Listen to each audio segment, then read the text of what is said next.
You're tuned in to the Ross Tucker Football Podcast, guiding your gridiron journey, none other than your host, former NFL lineman, Ross Tucker.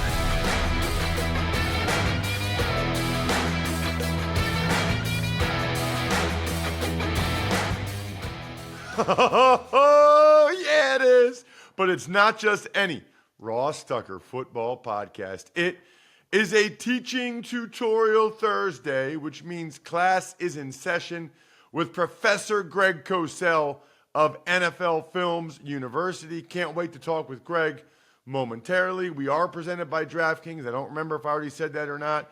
We will have winners tomorrow. We'll have a spread the word winner via social media. Somebody that got creative about somehow spreading the word about our shows to other people. We'll find out who that is. I've gotten a couple of entries for that, but you still have time. Sponsor confirmation email winner. Love our sponsors. Love those of you that take advantage of any of them. And I give you a little something extra. If you take advantage of one, send me an email, ross@rosstucker.com. I'll send you a signed press pass if you're the winner. And then, of course, the YouTube shout out, always cool.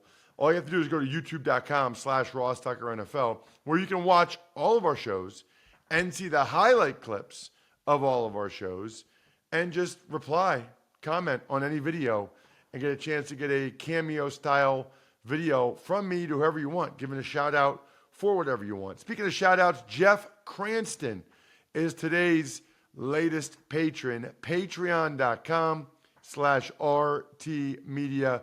Make sure you sign up to be a Tuckheads member so you get access to our private Slack channel. It's Big Show time. The Big Show. You know him, you love him. His name is Greg Cosell, 44 years plus at NFL Films, the executive producer and on-air analyst, talent they call it, for the NFL Matchup Show. Been with me, I think since day one, maybe, as part of the podcast, which is incredible, actually. Let's go to tonight's game, Greg. It's a big one. I love when the standalone game is a game I'm excited about. Two good teams coming off bad losses at home. Yeah. The Bengals on the road against the Ravens. Greg, what interests you? What should we be looking at? I'll tell you what interests me in this particular game is we know that T. Higgins will be out again, but the Bengals are still a very high percentage 11 personnel offense, meaning they play with 3 wide receivers. And one of the things when you watch the Ravens defense is they use Kyle Hamilton, a safety, essentially as their slot corner on a relatively high percentage of their nickel defensive snaps. So I'm curious tonight if they will use Kyle Hamilton as their slot corner. Now, they have 2 nickel packages. One has Hamilton as the slot, and as I said, they've been playing that more, but the other does have Arthur Millette, who's a true slot corner. So I think that's one thing to look at early in the game to see who's going to line up over Tyler Boyd. Curious about that, Greg. Why do you think they have 2? Is it just to not allow the offense to get a bead on who the nickel will be? Because those are 2 very different body types. Kyle Hamilton, 6'4", 210, safety body type. Millette's more sort of your smaller, shiftier nickel. Do you think that they use it to match up to the offense's personnel or who the offense has at slot? Or do you think they're trying to dictate things to the offense and say, hey, you don't know who's going to be in the nickel, so you can't plan ahead because you don't know who for sure is going to be our nickel on certain plays? Well, just again, neither you nor I know the answer to that for sure, but my response to that would be that Mike McDonald, who's the D coordinator for the Ravens, and a very good one, a young coach, very, very good, he's doing it to be proactive, not reactive. So he's using Hamilton because Hamilton is a long athlete. Clearly, if you're going to play zone, he can be effective, but he has matched up man-to-man, and they clearly have no problem with him matching up man-to-man to slots. And the other thing, he's a really good blitzer. So I think there's obvious reasons why they do it. I couldn't begin to tell you what the breakdown is or why they do it, certain games more than others or certain plays more than others, but there's no question that Hamilton plays a lot of slot. So what's really interesting in this one too, Greg, is Marlon Humphrey's doubtful Yeah. with a calf injury. So you wonder if that changes. I mean, I don't know. Does Millette have to play outside some? I No, I don't think know it'll how be that Rock changes Sin. things. It'll be Rock Sin, who played outside last week, basically in rotation with Humphrey, and actually played pretty well. Interesting.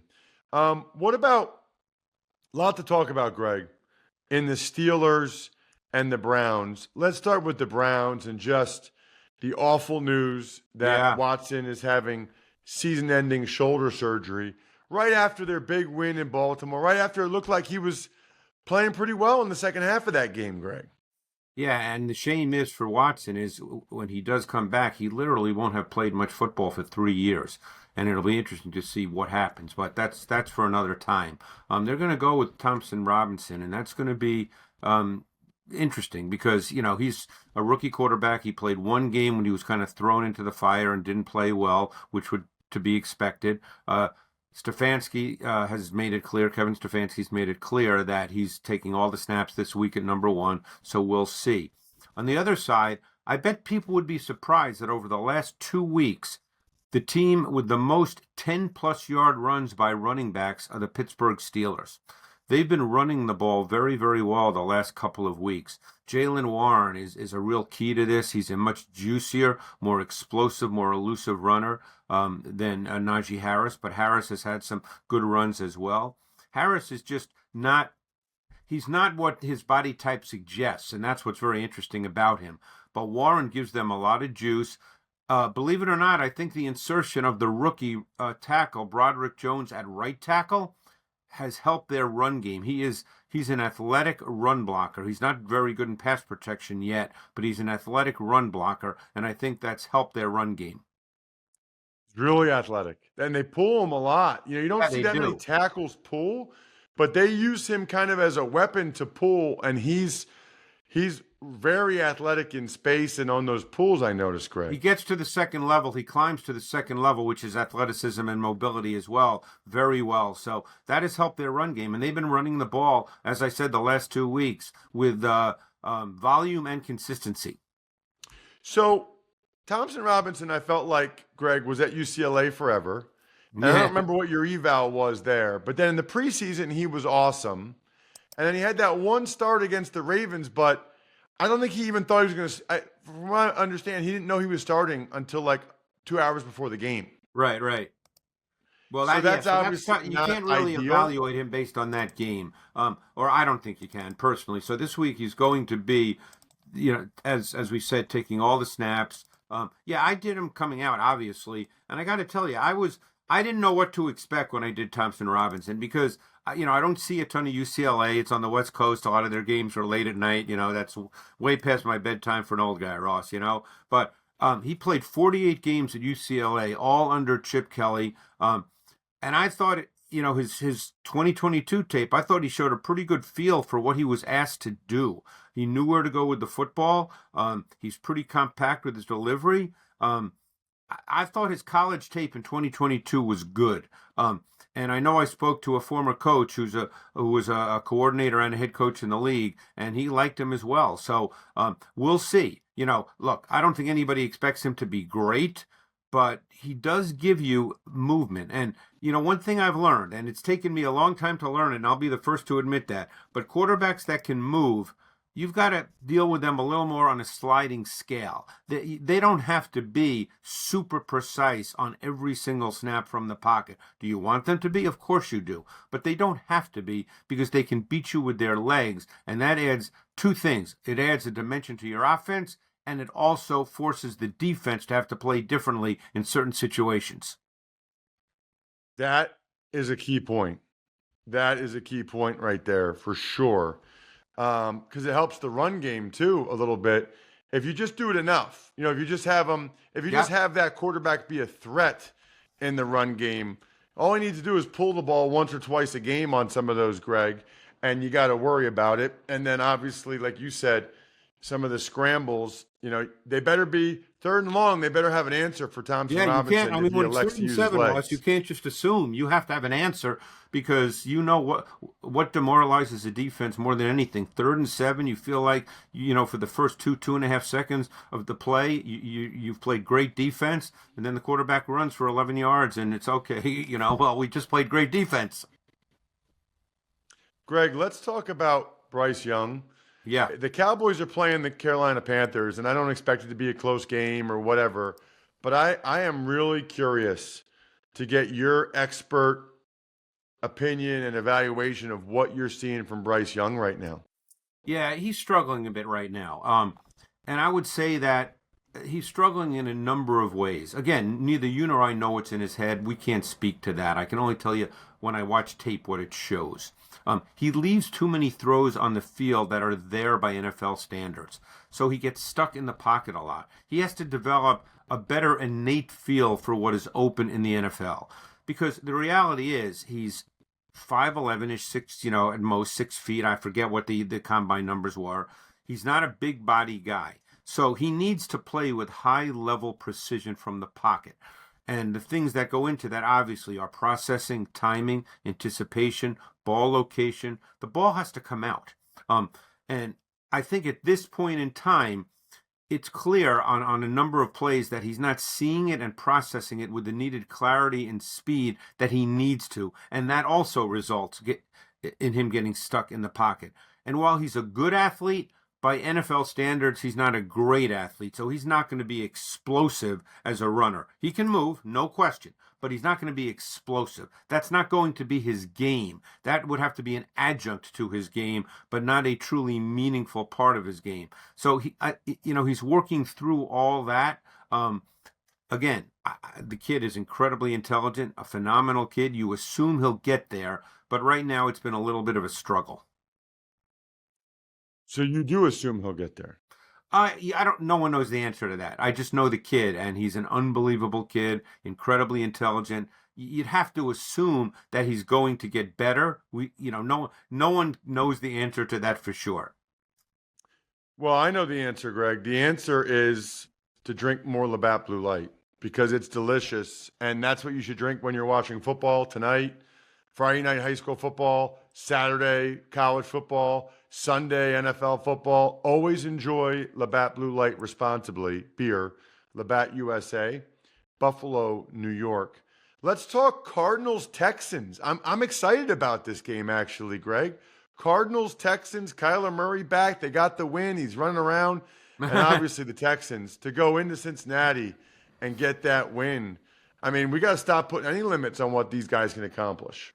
No, and C.J. Stroud's become one of my favorite quarterbacks to watch. Now, there's a guy that sees it right away. He even sees it when there's disguise and late rotation, which we've seen a number of times the last couple of weeks, where the defense has done a lot of that, which is what defenses do to young quarterbacks. It has not impacted Stroud in a negative way at all. He's got such a quick, compact delivery. He's an accurate passer, very precise with his ball location.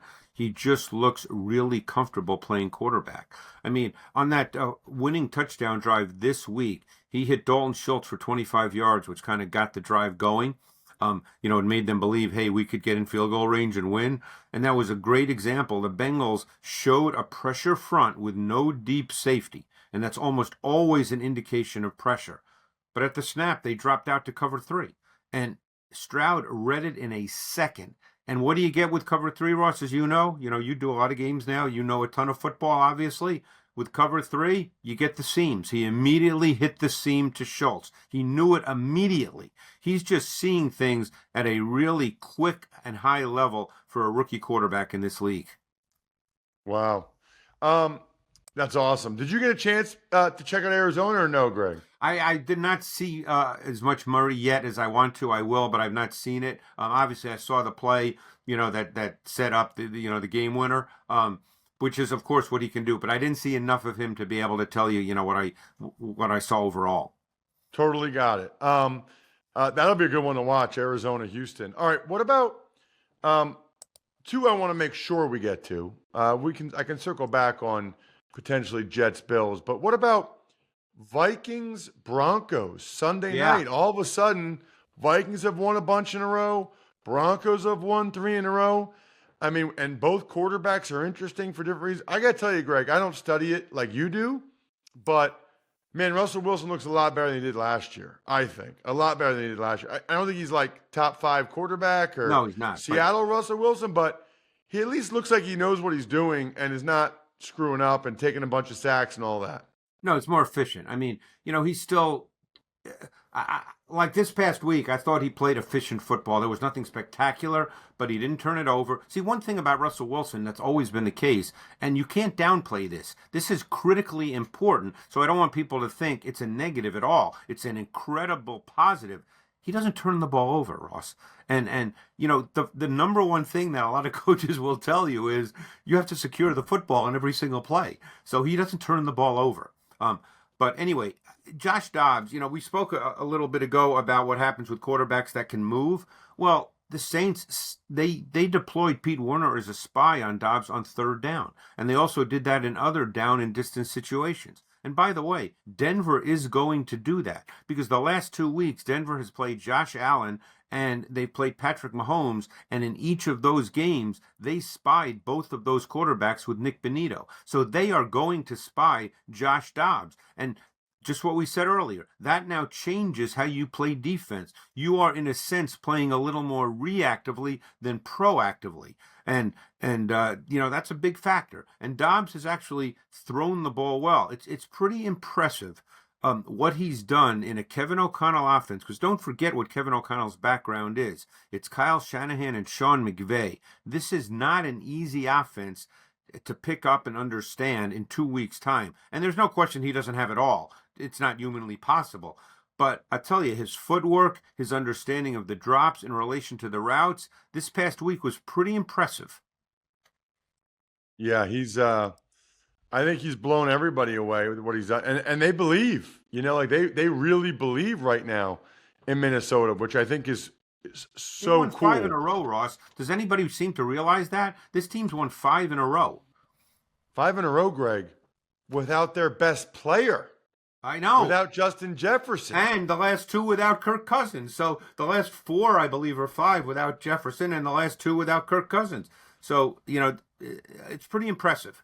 Maybe we should just give Kevin O'Connell the Coach of the Year award right now. I mean, that's pretty darn good, man. Yep. Speaking of pretty darn good, how about Monday Night Football? It's the Eagles and the Chiefs, Greg.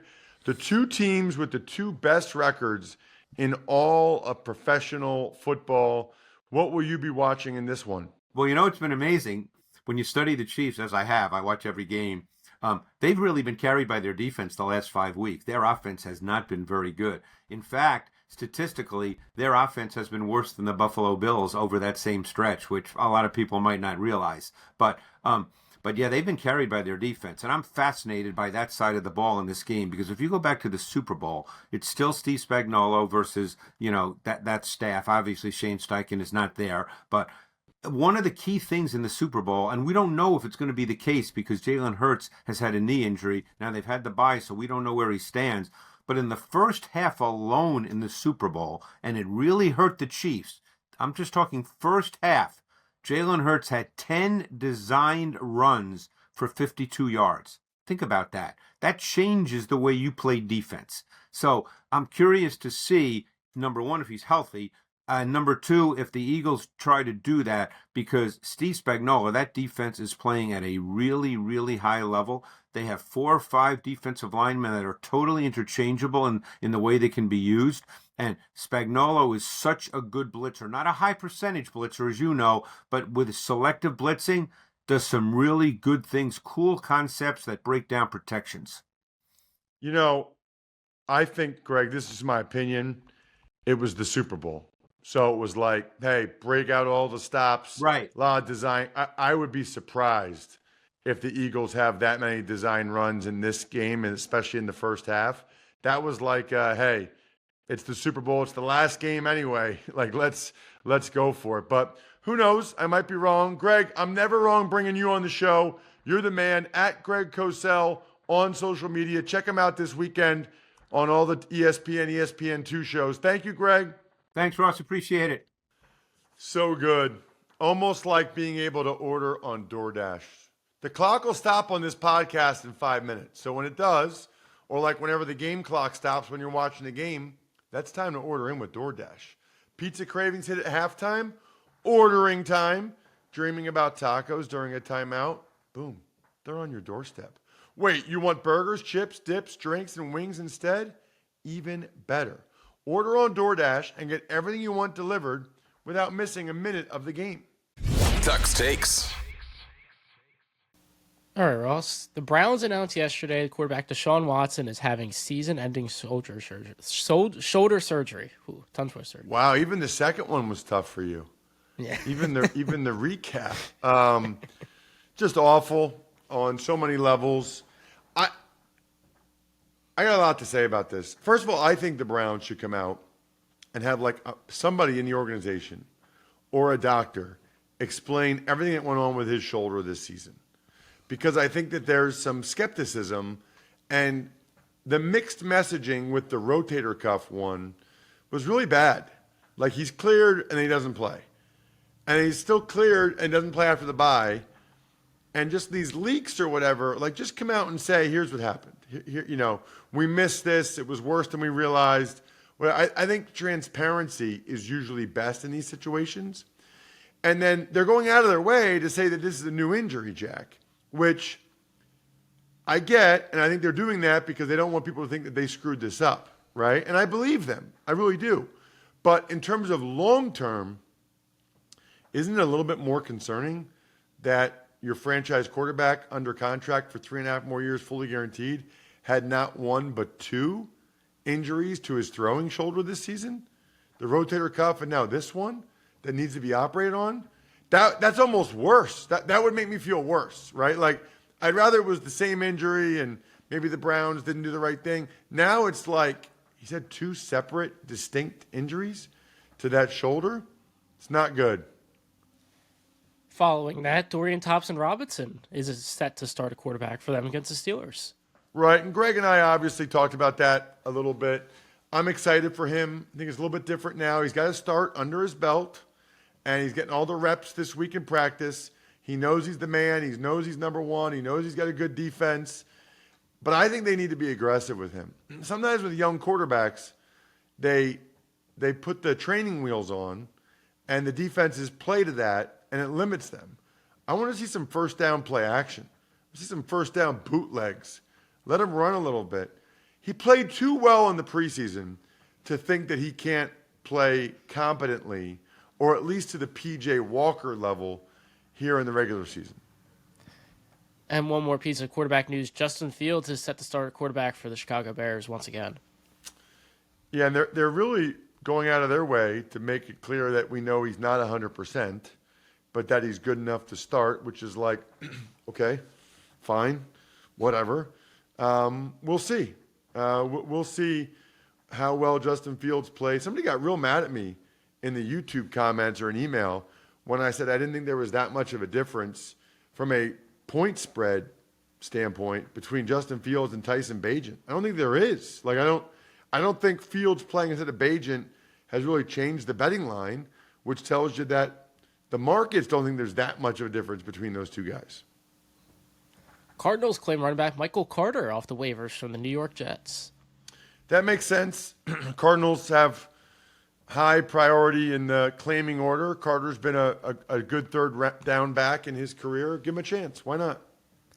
And Frank Reich is taking back the play calling in Carolina.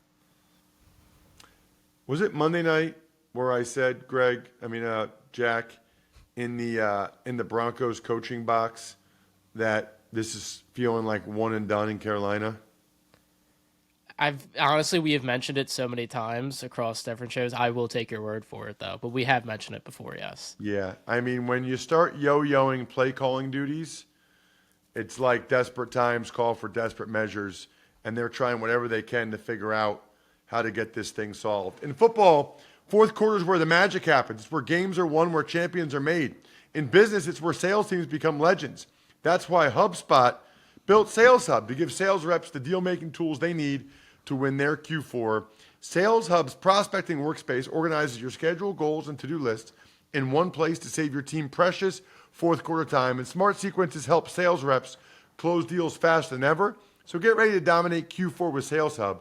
Learn more at HubSpot.com/sales. We got a game tonight, Jack. I'm fired up about it. Bengals, Ravens. I'll take the Ravens in a close one at home. The injuries for both these teams, something to keep an eye on. 23-20 Ravens. I think we're done here. Thanks for tuning in to the Ross Tucker Football Podcast. Make sure to also check out Even Money, Fantasy Feast, and College Draft, all on the DraftKings Network on Samsung TV Plus, YouTube, or subscribe to the podcast on your favorite platform. How about a shout out to myfrontpagestory.com? I know you. Yeah, I'm talking to you. You've been thinking about it, but you still haven't done it. Pull the trigger. Go to myfrontpagestory.com and get your mom, your wife, your father, your colleague, your child. Get them a very special keepsake gift that they'll have forever. BackOfficeScheduler.com, Go-Bengals.com, SteakhouseSports.com, HumanHeadNYC.com, Sporticulture, and Pizza Boy Brewing.